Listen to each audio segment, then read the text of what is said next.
patepang jeung diri anjeunna asih nu tos lami teu manggih nu saati anjeunna jol datang mere palolongkrang dina hate.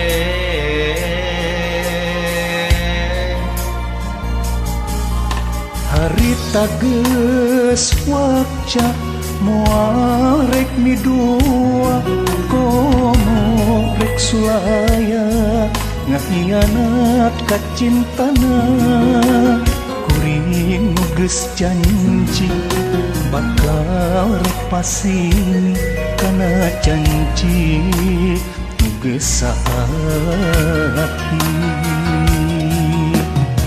Akang geus balaka ngedalkeun rasa katresna akang pancet kayakinan urang bakal tinekanan.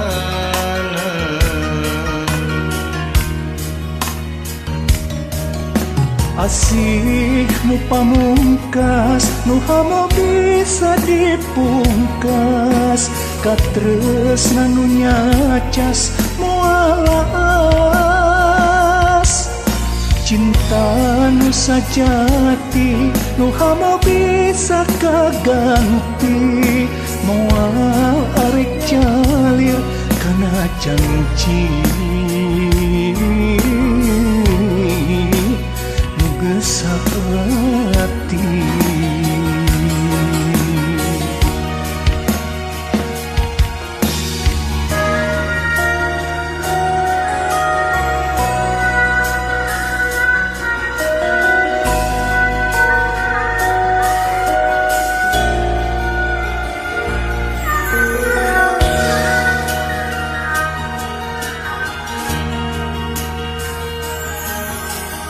Harita geus wakca moal rek midua komo rek sulaya ngahianat ka cintana kuring nu geus janji bakal rek pasini kana janji nu geus saati.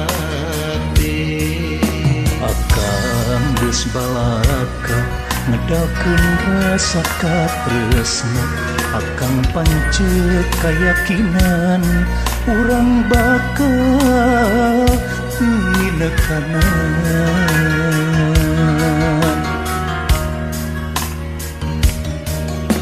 Asih nu pamungkas nu hamo bisa dipungkas katresna nu nyacas mualas cinta nu sajati nu hamo bisa kaganti moal arek calir kana janji nu geus saati.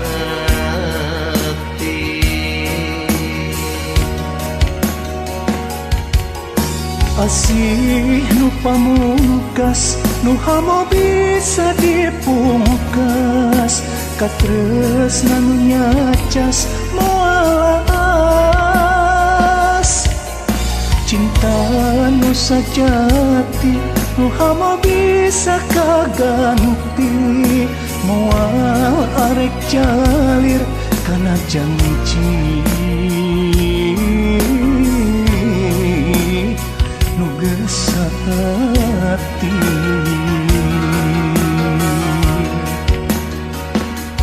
Urang pancet kayakinan urang bakal tinekanan urang padan ke janji dina ati dugi ka janji.